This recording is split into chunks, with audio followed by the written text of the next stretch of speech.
from James. My parents have consented. Yes. Your father has been very good. James is to have a living worth £400 a year as soon as he's old enough to take it. But that won't be for another 2 years, so we must wait that long before we marry. It seems it wasn't possible for your father to do anything for us immediately. I'm sure Mr. Morland has behaved vastly handsome. If he finds he can do more by and by, I dare say he will. And Isabella's wishes are so moderate. For myself, it's nothing. I never think of myself, but poor James. £400 a year is hardly enough for the common necessaries of life. But I suppose everybody has the right to do what they like with their own money. I'm very sure that my father has promised as much as he can afford. But Mr. Allen, I was sure, would do something for James. Perhaps he does not approve of his choice of bride. Why should Mr. Allen do anything for James?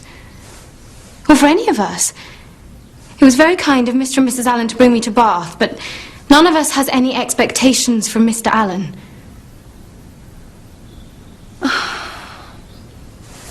My dear, sweet Catherine, you know I care nothing for money.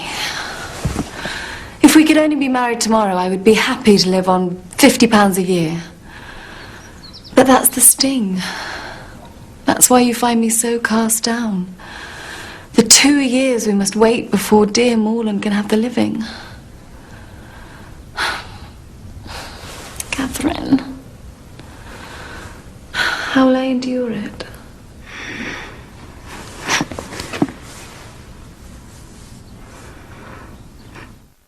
I can well understand how she feels.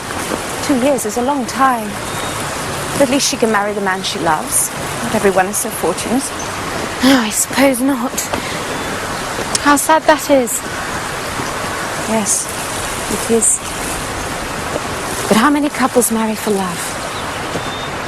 I believe my mother and father love each other even more than they love us. And they love us very much. When I was a little girl, I used to think it was like that for everyone. It was only when I started to read novels that I realised it was not. I shouldn't have thought one would have to read novels to find that out. I think you have had quite a dangerous upbringing. Dangerous?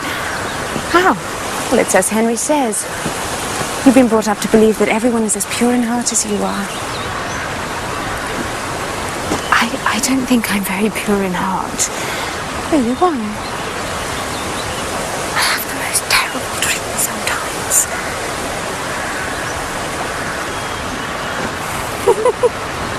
What's the joke? Nothing to concern you.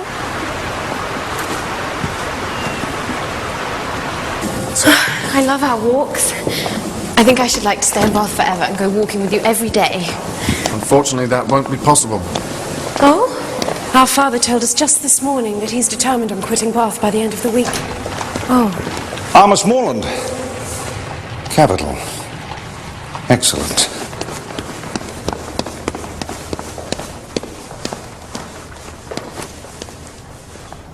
Can you, Miss Morland, be prevailed on to quit this scene of public triumph and oblige us with your company at Northanger Abbey? Northanger Abbey? Well, Miss Morland, what do you say? I'm very honoured, sir. If Mr. and Mrs. Allen agree, I should be delighted to accept.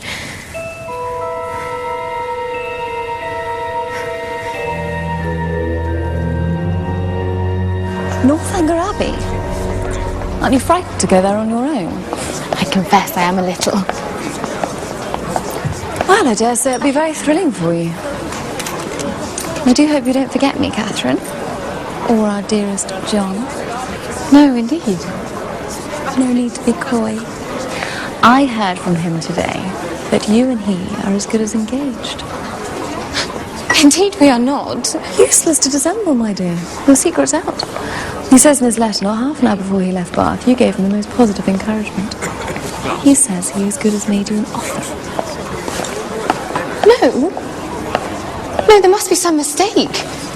Your brother must have misunderstood me, and I certainly had no idea he thought he was making me an offer.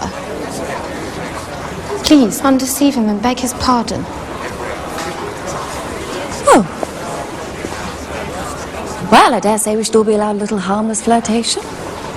There was no flirtation. Not on my side. And if no one were allowed to change their minds, where would we all be? Perhaps it's for the best after all. Isabella, please understand me once and for all. Shh, here he comes. Who? Tell me, of course. Oh, I wouldn't have this happen for the world. Look away, perhaps he's not seeing us.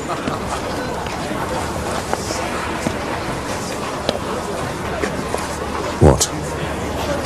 Always to be watched? In person or by proxy? Nonsense. My spirit, you know, is pretty independent. I wish your heart were independent. That would be enough for me. My heart? What can you have to do with hearts? None of you men have hearts. But we have eyes. And they give us torment enough. I think Mrs. Allen and your mother are expecting us. Will you come, Isabella? You go. And tell them I'll follow. And if I shouldn't see you, write and tell me all your news from Northanger.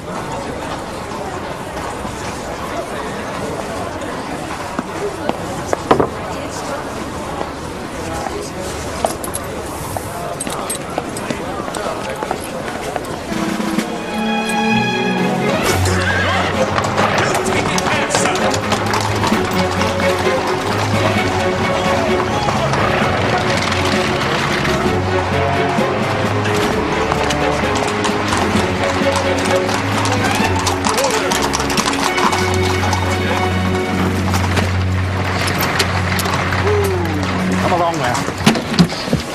4 minutes late already, coming from Milsom Street. I'm sure Miss Morland won't keep you waiting, Father. Oh, Catherine, my dear, quickly, they're here. How grand. Chase and 4. You never